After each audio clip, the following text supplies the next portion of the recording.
I've lived in small apartments with cats for years, from 24 square meters to now about 55 square meters, with 4 cats. Compared to back then, this feels like a mansion. And here's what I learned the hard way. Not all cat products survive small spaces. Some make life easier, some end up under the refrigerator, and most eventually end up in the trash. So let's rank what actually works when you live in a small apartment with cats. But before we rank anything, there's one thing that beats every product on this list, and that's play. Just being involved. In a small apartment, or any home for that matter, you can't outsmart cats being cats. And it's hard to buy your way out of unmet instincts. The good news, meeting them doesn't require anything fancy. Now let's talk about products. So let's start at the bottom. Electronic cat devices. They always look promising. I've bought a few. I've had some sent to me. None of them lasted. Spinning feathers, random lasers, self-moving fish and mice. In theory, sounds pretty good. But in practice, they're loud, they break, they need batteries I probably won't replace, and the novelty fades fast. In an apartment, you're gonna notice everything. If it's noisy, you hear it, and if it stops getting used, it just sits there like an eyesore. So that's an easy F.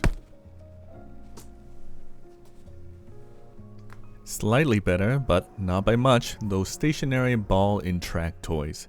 They're quieter, they don't need batteries, but adult cats, you'll maybe get 30 minutes of curiosity out of the box. After that, once a week if you're lucky. Kittens love them, however, but older cats quickly realize it doesn't escape, it doesn't react, it's predictable.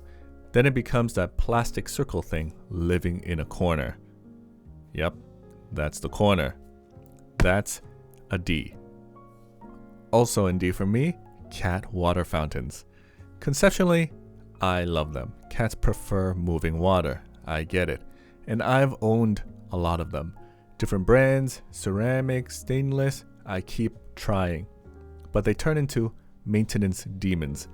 Water is constantly circulating saliva, dust, and food bits, and the pump makes the water slightly warm. After a few days, you can see that film building up quite quickly.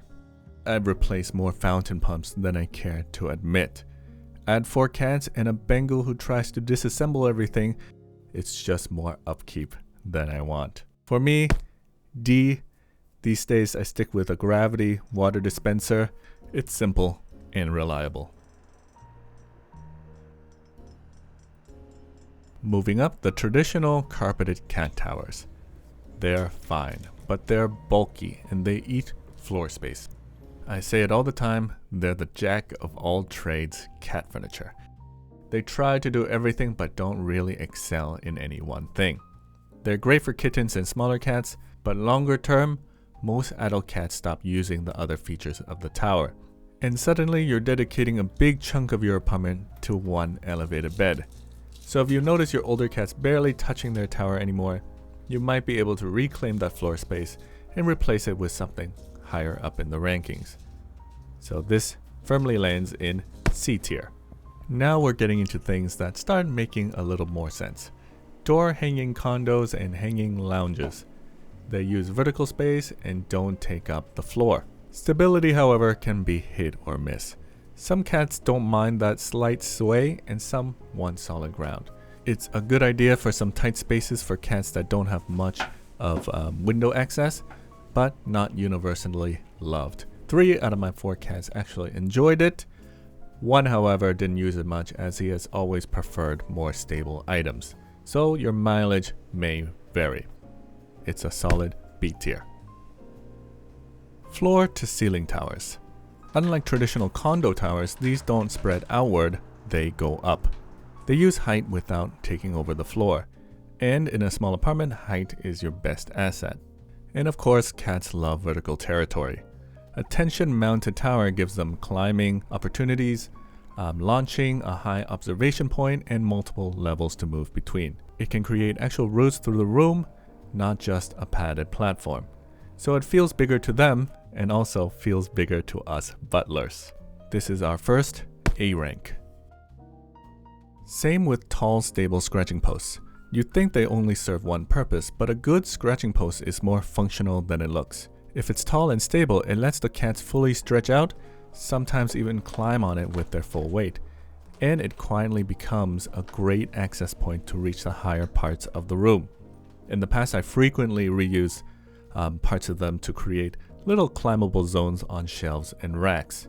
It's simple, multi-purpose, and it allowed the cats to scratch, yes, but also climb and perch. So this is definitely A. Robotic litter boxes, well, they're big, expensive, and it's hard to make them blend into the room. They also have very limited litter options to use with. But in a multi-cat apartment, they reduce friction for the butlers and cats. Clean box more often, less odor buildup, and less daily scooping stress. You still need to deep clean weekly, and you still need a backup plan just in case something happens. But quality of life, A tier, especially if you're out of the house for work often.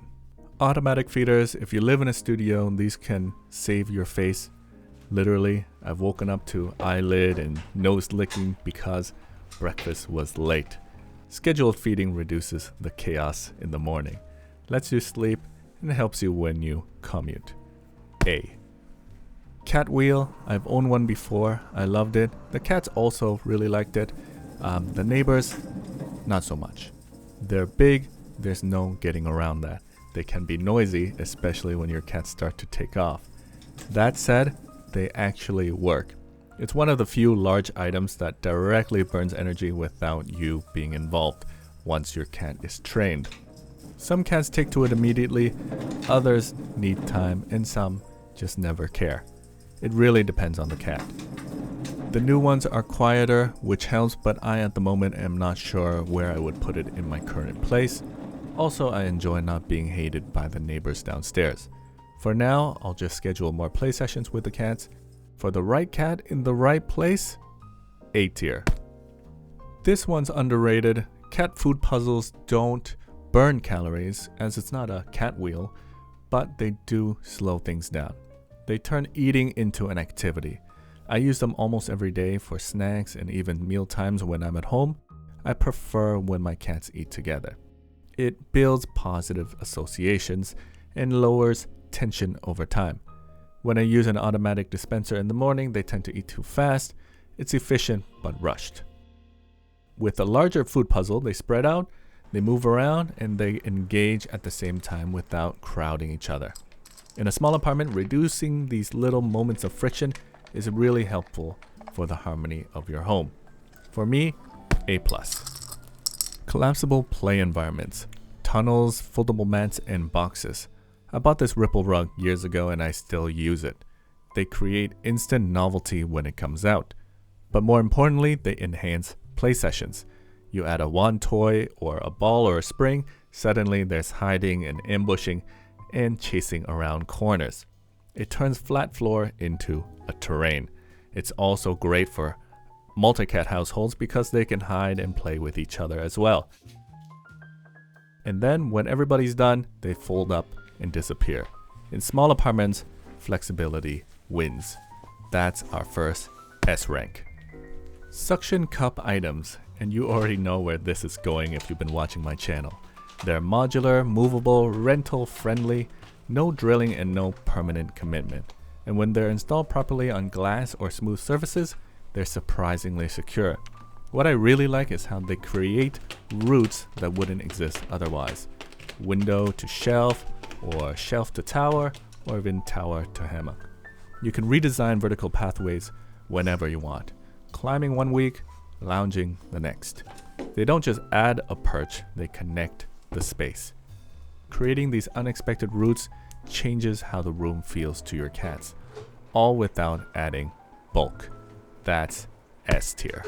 If we're talking about litter for apartments and you're not using a robotic litter box, use pine pellets. Just make sure you're using a sifting litter box with it. You scoop as normal, but the soil material from the urine falls through to the bottom, while the clean pellets stay on top. That means you're not dumping the entire box constantly. It tracks less, odor control is solid, It's inexpensive and far more efficient long term. So if you're not using, once again, Robotic Litter Box, pine pellets are honestly elite for small spaces. S tier. Here's the pattern. Everything that survives in small apartments is flexible, efficient, vertical, and behavior aligned. Everything that fails is bulky and static. Small apartments reward clarity, not accumulation. If you're curious about the specific items that I'm currently using, especially the ones that ranked highest, I've listed them down in the description. And if you want to see how all of this comes together in real life and how I've actually set up 4 cats in a small apartment, that's in this video coming up. I'll see you there.